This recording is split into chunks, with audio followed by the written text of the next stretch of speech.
Hello friends, good afternoon. कैसे हैं आप सब लोग।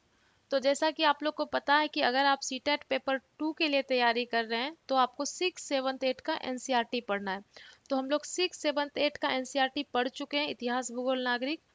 लेकिन उसमें से कुछ इम्पोर्टेंट टॉपिक है जो हम चाहते हैं कि आपको एक बार फिर से रिवाइज करा दे, जिससे कि काफी ज्यादा क्वेश्चन आता है। उसी में से एक चैप्टर है हमारा मृदा। टॉपिक है ये चैप्टर, तो ये 8 क्लास का चैप्टर 2 है, लेकिन उसमें एक टॉपिक है मृदा, जिसको हम क्लियर करते हैं और ऐसे करके एक एक करके टॉपिक हम आपके लिए वीडियो बनाते जाएंगे। ठीक है, तो आज हम लोग पढ़ेंगे मृदा। तो देखिए, मृदा क्या है। मिट्टी हम लोग बोलते हैं इसको अपने भाषा में। पृथ्वी के पृष्ठ पर दानेदार कणों के आवरण की पतली परत मृदा कहलाती है। तो पृथ्वी के सबसे ऊपरी परत पे जो होता है, ऊपरी परत, उसी पे मृदा होता है। आप लोग में से ऐसा कोई नहीं होगा जिसने मिट्टी को नहीं देखा होगा। यह भूमि से निकटता से जुड़ी हुई है। स्थल रूप मृदा के प्रकार को निर्धारित करते हैं। तो पहली बात, मृदा के प्रकार को कौन निर्धारित करता है ये बताइए।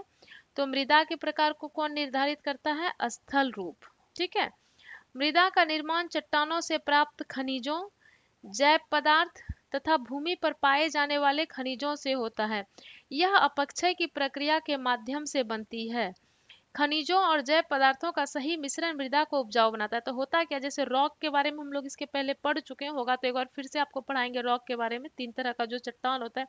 तो ये चट्टान क्या होता है, अपक्षय से धीरे धीरे धीरे धीरे धीरे धीरे टूटता है, टूटता है, टूटता है। अपक्षय से ये टूटता है।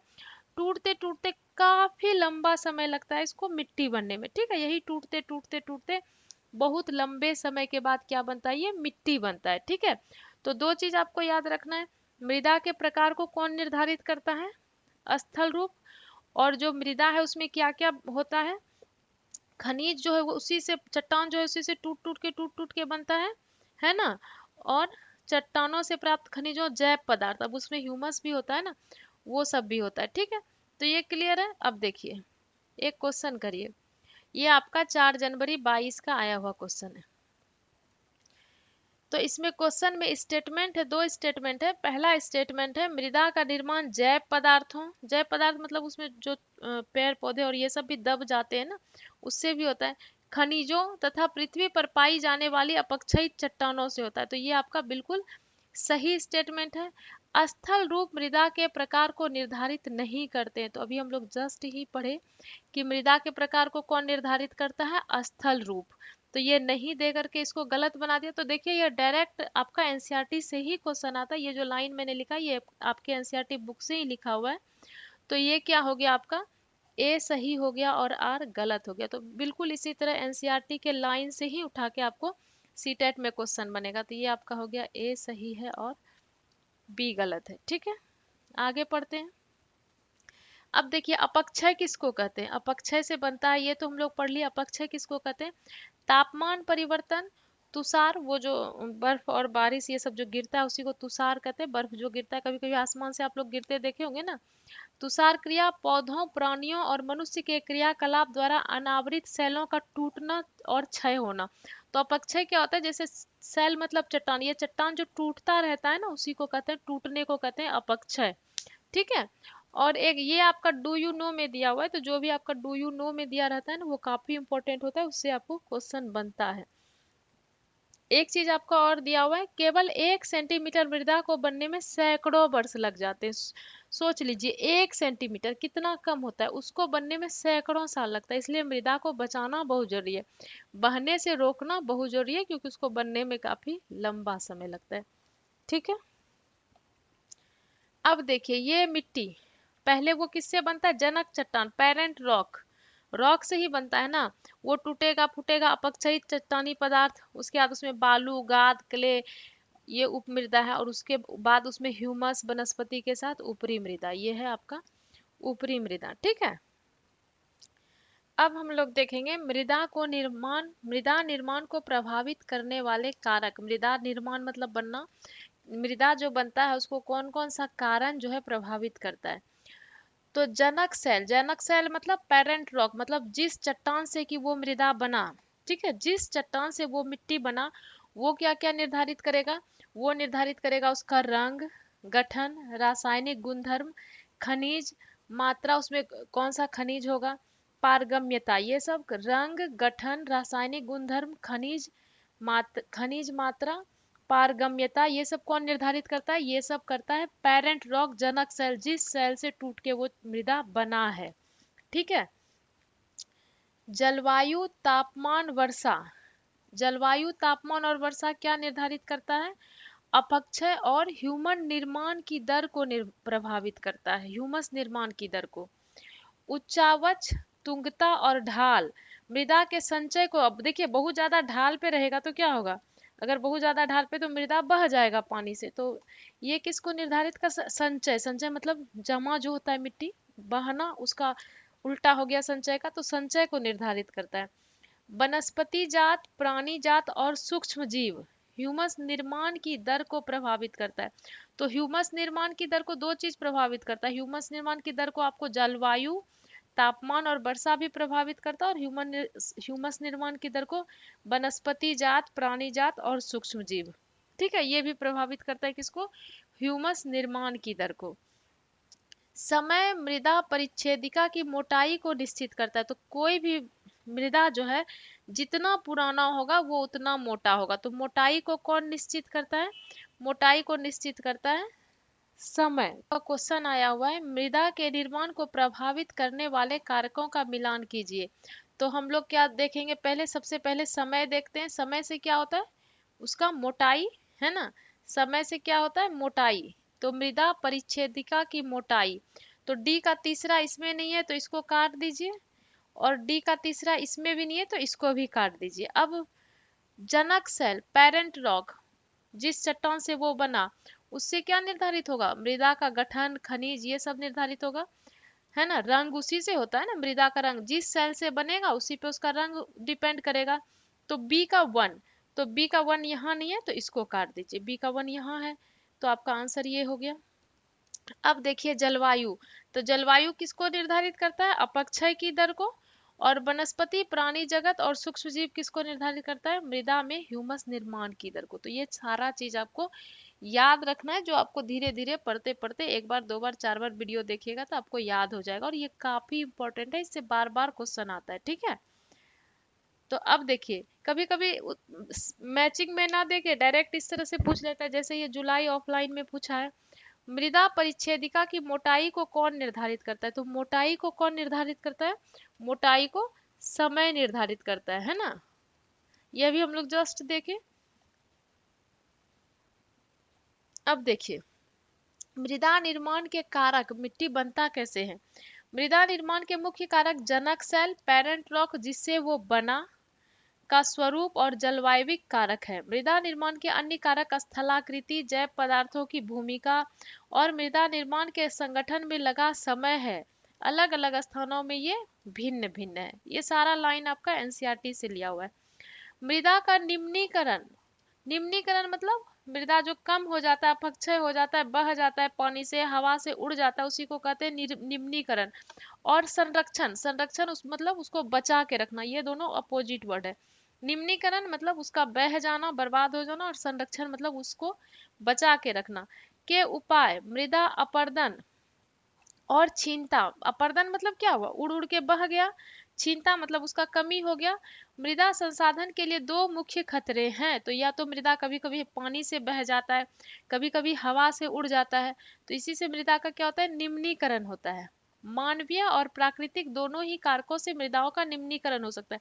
मानवीय कारण से भी होता है निम्नीकरण, प्राकृतिक प्राकृतिक कारण से भी होता है। बाढ़ आया, कभी पानी आया बह गया, कभी हवा चला बह गया, तो प्राकृतिक कारण से। और मानव के कारण होता है, क्योंकि हम लोग क्या करते हैं? बहुत ज्यादा पेड़ पौधा काट देते हैं, इसलिए हम लोग के कारण भी होता है। मृदा के निम्नीकरण में सहायक मतलब मृदा का, मिट्टी का जो नुकसान होता है वो किस कारण से होता है? वनोन्मूलन। हम लोग बहुत ज्यादा वन काट देते हैं ना, तो उससे क्या होता है? मृदा का निम्नीकरण होता है। वन जो होता है, पेड़ पौधा जो होता है, वो मिट्टी को पकड़ के रखता है। जब हम लोग पेड़ पौधे को काट देते हैं तो क्या होता है? मिट्टी को कोई पकड़ के नहीं रखेगा, बारिश होगा मिट्टी बह जाएगा। अतिचारण, अतिचारण मतलब बहुत ज्यादा उसको पशु चरा देते हैं उसमें, है ना। तो उसके कारण, अब अतिचारण के कारण भी जो है क्या होगा? मृदा का कमी होगा कि नहीं होगा? बहुत ज्यादा रासायनिक उर्वरक और कीटनाशक यूज करते हैं, तो उससे भी क्या होता है? मृदा को नुकसान होता है। तो ये तीन, वनोन्मूलन, अतिचारण और रासायनिक उर्वरक और कीटनाशक का प्रयोग, इससे क्या होगा, मृदा को नुकसान होता है ना। उसके बाद वर्षा दोहन, वर्षा दोहन से भी नुकसान होगा। भूस्खलन और बाढ़, ये सबसे क्या होगा, मृदा का नुकसान होगा। मृदा संरक्षण की कुछ विधियां निम्न। अब ये तो हो गया कि मृदा का नुकसान किससे होगा। अब विधि देखेंगे कि मृदा को बचाएंगे कैसे। संरक्षण मतलब बचाना, तो मृदा को बचाते कैसे, ठीक है, इसका कुछ विधि दिया हुआ है आपके बुक में, देखिए। मल्च बनाना, तो मल्च बनाना क्या होता है, जैसे ये पेड़ है ना, तो इसके बीच में ये सब जो बना हुआ है, इसी को मल्च बनाना कहते हैं। ये क्या है, पुआल और ये सब दे दिया है और इसमें पानी दे दिया, इससे क्या होगा, पानी बहेगा नहीं, नमी बना रहेगा। आर्द्रता मतलब क्या होता है, आर्द्रता मतलब होता है नमी। तो ये सब जो बीच में ये दे दिया है ना, ये सब ये इसलिए दे दिया गया है ताकि इसमें नमी बना हुआ रहे।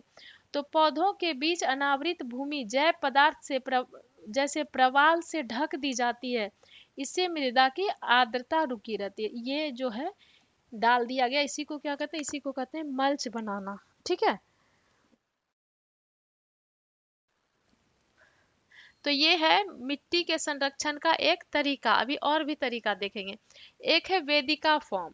वेदिका फॉर्म क्या होता है, जैसे मान लीजिए ऐसे पहाड़ जैसा ढलान जैसा जगह है, तो इसको क्या करता है, ऐसे ऐसे सीढ़ी द्वारा बना दिया जाता है। तो इस तरह से ये जो सीढ़ी बना देगा ना, ऐसे करके ये सीढ़ी जैसा जो बना देगा, तो यहाँ पे क्या होगा, पानी ऐसे मिट्टी बहा के ले जाएगा। यहाँ पे इस तरह से अगर बना रहेगा तो ये मिट्टी बहेगा नहीं। चौड़े समतल सोपान अथवा वेदिका तीव्र ढाल पर बनाए जाते हैं। ये तीव्र ढाल वाला है, इसी पे ऐसे वेदिका बना दिया ताकि सपाट सतह फसल उगाने के लिए उपलब्ध। अब ये जो सतह हो गया, इस पे फसल उगा लेगा, है ना। इनसे पृष्ठीय प्रभाव और मृदा अपरदन कम होता है। अब इससे मृदा जो है कम बहेगा, इस तरह ढलान रहेगा तो ज्यादा बहेगा। ये है वेदिका फॉर्म, ठीक है। अब एक है समोच्च रेखीय जुताई। समोच्च रेखीय जुताई क्या है, देखिए ये पिक्चर आपके बुक में दिया हुआ है। एक पहाड़ी ढाल पर समोच्च रेखाओं के समानांतर जुताई ढाल से नीचे बहते जल के लिए एक प्राकृतिक अवरोध है। अब ढाल है और उसके नीचे पानी बह रहा है, तो ये इसको भी लेके ना चला जाए ये पानी, इसके लिए क्या किया जाता है, समोच्च रेखीय जुताई किया जाता है, ताकि पानी जो है ये इसको भी बहा के ना ले जाए। तो किससे रोकने के लिए किया जाता है, ढाल से नीचे बहते जल के लिए प्राकृतिक अवरोध। अवरोध मतलब बाधा। तो अगर ढाल के नीचे पानी बह रहा है तो उसके लिए एक बाधा बनाया जाता है, किससे, समोच्च रेखीय जुताई से, ठीक है। तो रक्षक मेखला क्या होता है, तटीय प्रदेश और शुष्क प्रदेश। तटीय प्रदेश किसको कहते हैं, समुद्र के किनारे का जो प्रदेश होता है उसको कहते हैं। शुष्क मतलब सूखा प्रदेश, सूखा प्रदेश जो होता है उसको कहते हैं। तो पवन की गति, हवा जो है वहां बहुत तेजी से, तेज गति से आता है, तो एक लाइन से पेड़ पौधा लगा दिया जाता है। तो ये एक लाइन से जो पेड़ पौधा लगाया जाता है, ये किसको रोकता है, एक लाइन से जो पेड़ पौधा लगाया जाता है ये पवन की गति को रोकता है। किसको रोकता है, पवन की गति को, हवा की गति को। एक लाइन से ये पेड़ लगा दिया, जो रोकेगा किसको, हवा को रोकेगा, जिससे क्या होगा, मिट्टी उड़ के यहाँ से जाएगा नहीं। तो हवा के गति को रोकने के लिए, पवन के गति को रोकने के लिए क्या लगाया जाता है, रक्षक मेखला। रक्षक मेखला मतलब एक लाइन से ऐसे ही पेड़ पौधा लगा दिया जाता है, ठीक है। तो अब ये क्वेश्चन देखो, तटीय प्रदेशों और शुष्क प्रदेशों में मृदा संरक्षण का सबसे उचित तरीका कौन सा है। तो तटीय प्रदेशों और शुष्क प्रदेशों में मृदा संरक्षण का सबसे उचित तरीका कौन सा है, बताओ। रक्षक मेखलाएं, एक लाइन से पेड़ लगा दिया जाता है ताकि हवा को रोके, है ना। रक्षक मेखलाएं मदद करती है, तो रक्षक मेखलाएं किसमें मदद करती है, पवन की गति की को रोककर मृदा आवरण के संरक्षण में। तो ये पवन के गति को, हवा को रोकने के लिए ही किया जाता है। रक्षक मेखला एक लाइन से पेड़ लगाया जाता है। मृदा में नमी बनाए रखने के लिए तो मल्च बनाया जाता है ना, मृदा के ऊपर से जल के प्रभाव को मंद करने में नहीं, अब नालिकाओं को बनने से रोकने और मृदा क्षय को बचाने में नहीं, ठीक है।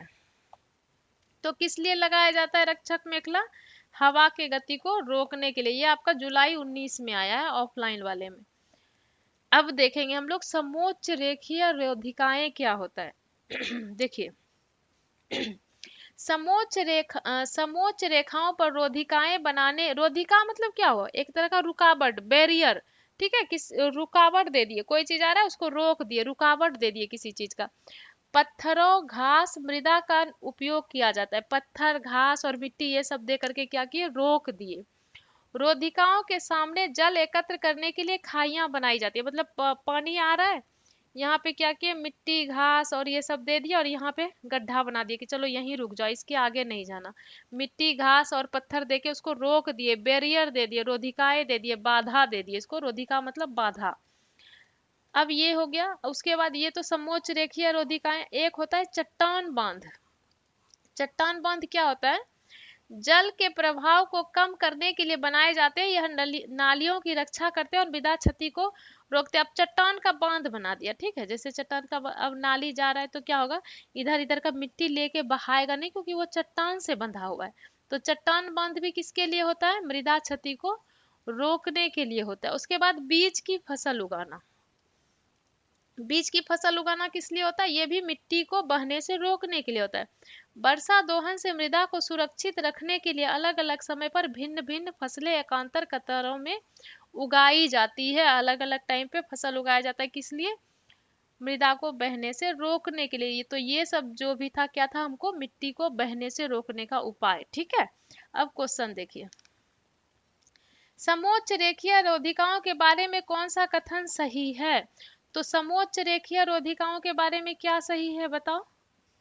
समोच्च रेखीय रोधिका मतलब मिट्टी और ये सब देके उसको बाधा दे देना, है ना, बैरियर दे देना। मृदा आवरण को बचाने के लिए वृक्षों की कतार, ये तो आपका वो हो गया, रक्षक मेखला हो गया। तीव्र ढालों पर सपाट सतह बनाई जाती ताकि मृदा अपरदन कम हो, तो ये तो क्या हो गया आपका वेदिका फॉर्म हो गया, है ना। समोच्च रेखाओं पर पत्थरों घास मृदा आदि की रोधिकाएं बनाना, पत्थर घास और मिट्टी का क्या किया, बेरियर लगा दिया, बाधा दे दिया, ये है इसका। ठीक है, पहाड़ी ढाल पर समोच्च रेखाओं के समांतर जुताई, ढाल से नीचे बहते जल के लिए प्राकृतिक अवरोध, तो ये भी नहीं है, है ना। अब देखो निम्नलिखित को पढ़िए तथा मिट्टी के संरक्षण की सही पद्धति का चयन कीजिए। तो ये आपका 3 जनवरी 22 का आया हुआ क्वेश्चन है। मिट्टी का संरक्षण कैसे करेंगे बताओ। रासायनिक उर्वरकों का अत्यधिक उपयोग, तो हम लोग अभी जस्ट पढ़े कि अगर हम रासायनिक उर्वरक का अधिक उपयोग करते हैं तो क्या होता है, मिट्टी का निम्नीकरण होता है। तो ये तो निम्नीकरण का कारण था। मल्च बनाने से मिट्टी रुकेगा, समोच्च रेखीय रोधिकाओं से रुकेगा और रक्षक मेखलाओं से रुकेगा। तो क्या हो गया आंसर, बी, सी और डी। ठीक है,